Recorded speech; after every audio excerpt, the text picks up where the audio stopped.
दोस्तों नमस्कार। यहाँ बात करते हैं योग आयुर्वेद स्वास्थ्य के बारे में। किस प्रकार से अपने आहार विहार को ठीक रखकर संतुलित रखकर रोग मुक्त रहा जाए, सुखमय जीवन जिया जाए। मैं डॉक्टर मनमोहन लखेड़ा आज बात करूंगा स्मार्ट कार्यक्रम से आयुर्वेद में शोध और विकास को मिलेगा बढ़ावा के बारे में। स्मार्ट कार्यक्रम से आयुर्वेद में शोध एवं विकास को मिलेगा बढ़ावा। तो जब से यानी 2014 से भारत के यशस्वी प्रधानमंत्री श्री नरेंद्र मोदी जी बने हैं, तब से आयुष से लेकर हमारी जितनी भी प्राचीन विरासत है उन सब का भारत के प्रधानमंत्री ने विश्व के सामने लाने के लिए निरंतर प्रयत्नशील है, निरंतर परिश्रम करने पे लगे हैं। दोस्तों सबसे पहले माननीय प्रधानमंत्री ने भारत सरकार ने अपनी स्वदेशी चिकित्सा पद्धतियों के लिए 2014 में आयुष मंत्रालय का गठन किया, यानी आयुष मंत्रालय को बनाया। अनेक चिकित्सालयों का कायाकल्प किया, आयुष्मान भारत से आयुष चिकित्सा को जोड़ा और दोस्तों आगे भी अनेक योजनाओं को आयुष से जोड़ रहे हैं या जोड़ चुके हैं। अनेक कार्य आयुष में निरंतर होते जा रहे हैं, जिसको कि दोस्तों इस समय भारत के साथ पूरे विश्व के देशों को सख्त आवश्यकता है और वहाँ क्षमता आयुष या आयुर्वेद में है। क्योंकि दोस्तों पूरे विश्व की जो मुख्य चिकित्सा पद्धति है यानी एलोपैथी वहाँ लगभग फेल होती नज़र आ रही है। कोविड इसका ताज़ा उदाहरण है। दोस्तों अनेक प्रकार की दवाइयाँ विशेषकर एंटीबायोटिक्स, पेन किलर आदि परवाहहीन होने के साथ अनेक प्रकार के दुष्प्रभाव यानी साइड इफ़ेक्ट शरीर में छोड़ रही है। इसलिए दोस्तों भारत देश के साथ पूरे विश्व आयुष यानी आयुर्वेद योग की तरफ देख रहा है और वहाँ क्षमता योग आयुर्वेद में भरपूर है। दोस्तों भारत के साथ विश्व के देशों की उम्मीद के लिए भारत सरकार विशेषकर माननीय प्रधानमंत्री आयुष या आयुर्वेद के लिए अनेक कार्य करने पे लगे हैं। दोस्तों उन्हीं कार्यों में स्मार्ट कार्यक्रम एक है। दोस्तों आज हम इसी के बारे में बात कर रहे हैं, या स्मार्ट कार्यक्रम क्या है, इससे क्या फ़ायदा होंगे आदि के बारे में। दोस्तों आयुष मंत्रालय ने आयुर्वेद में शोध और विकास को बढ़ावा देने के उद्देश्य को ध्यान में रखते हुए स्मार्ट यानी scope for main streaming Ayurveda research in teaching professionals कार्यक्रम शुरू किया है। दोस्तों इस कार्यक्रम के जरिए आयुर्वेद कॉलेजों और अस्पतालों के माध्यम से प्राथमिकता वाले स्वास्थ्य अनुसंधान क्षेत्रों में वैज्ञानिक अनुसंधान को बढ़ावा दिया जाएगा। दोस्तों केंद्र सरकार के प्रयासों के चलते ही आज आयुर्वेद पूरी दुनिया के लिए संजीवनी का काम कर रहा है। दोस्तों आयुर्वेद में शोध और विकास के लिए आयुष मंत्रालय का स्मार्ट कार्यक्रम आने वाले समय में मील का पत्थर साबित होंगे। दोस्तों जानते हैं क्या है स्मार्ट कार्यक्रम। दोस्तों स्मार्ट का पूरा नाम scope for main streaming Ayurveda research in teaching professionals है। दोस्तों केंद्र सरकार इस कार्यक्रम के जरिए विश्व भर में आयुर्वेद में शोध और विकास को बढ़ावा देगी।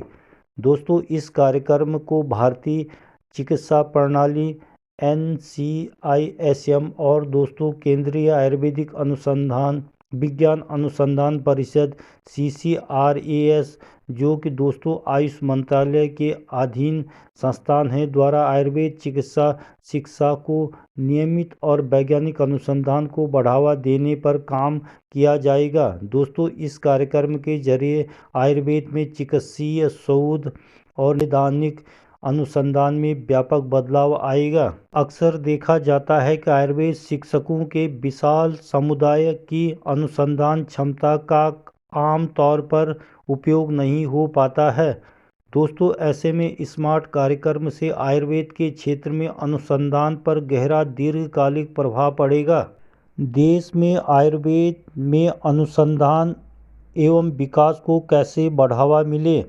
दोस्तों देश में आयुर्वेद में अनुसंधान को बढ़ावा देने के उद्देश्य से केंद्र सरकार कई स्तर पर कार्य कर रही है। दोस्तों आयुष मंत्रालय ने इस दिशा में वेब आधारित आयुष पद्धति अनुसंधान पोर्टल की शुरुआत की। दोस्तों जिसके जरिए आयुष पद्धतियों से संबंधित सूचनाएं जैसे साक्ष्य आधारित अनुसंधान आंकड़ों को दर्शाया जाता है। दोस्तों, इस पोर्टल में लगभग 40,000 रिसर्च स्टडियों का डेटा मौजूद है। दोस्तों, कोविड संकट के दौरान भारत में आयुष से जुड़ी करीब 150 स्पेसिफिक रिसर्च स्टडी हुई है और दोस्तों अब केंद्र सरकार नेशनल आयुष रिसर्च कंसोर्टियम बना रही है जिससे आयुर्वेद के क्षेत्र में अनुसंधान शिक्षा प्रशिक्षण प्राप्त किया जा सकेगा। दोस्तों, इसके अलावा हील इन इंडिया और दोस्तों हील बाय इंडिया पहल के जरिए अनुभव और साक्ष्य आने वाले समय में हमारे इंडियन नॉलेज सिस्टम में भी उपलब्ध होंगे। दो आयुष मंत्रालय में कई प्रशासनिक और नीतिगत उपाय भी कर रही है ताकि दोस्तों पारंपरिक चिकित्सा पद्धतियों को पहले से कई अधिक मुख्य धारा में लाया जा सके। साक्ष्य आधारित वैज्ञानिक अनुसंधान की संस्कृति को बढ़ावा देना यानी वैज्ञानिक प्रूफ करवाना। दोस्तों, आयुर्वेद के प्रचार व प्रसार को बढ़ावा देने के लिए गुणवत्तापूर्ण अनुसंधान जरूरी है। दोस्तों, आयुर्वेद को लेकर प्रधानमंत्री मोदी जी ने एविडेंस बेस्ड रिसर्च डेटा की बात कही थी। दोस्तों, उन्होंने ऐसा इसलिए कहा था कि आयुर्वेद को लेकर वैश्विक सहमति सहजता और स्वीकारता आने में काफ़ी समय लगा क्योंकि दोस्तों विज्ञान में एविडेंस को ही प्रमाण माना जाता है। दूसरी तरफ दोस्तों हम सभी आयुर्वेद के परिणाम और प्रभाव से परिचित थे, लेकिन दोस्तों हमारे पास किसी भी तरह के प्रमाण प्रूफ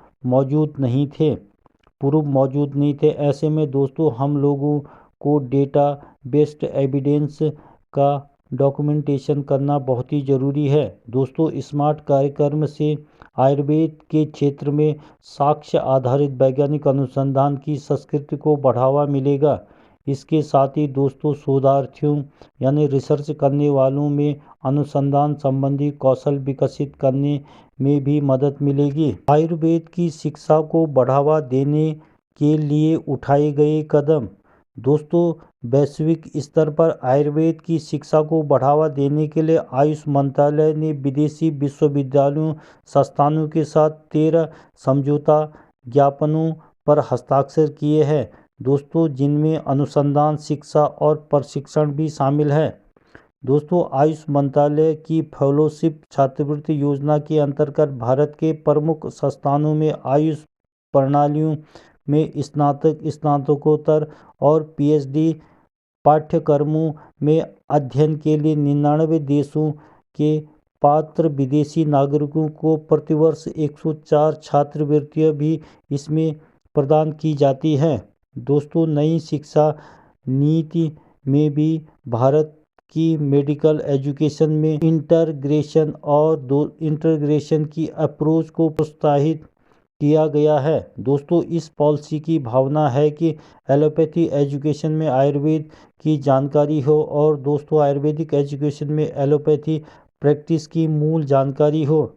दोस्तों, इस कदम से आयुष और भारतीय पारंपरिक चिकित्सा पद्धतियों से जुड़ी शिक्षा और रिसर्च को और मजबूती मिलेगी।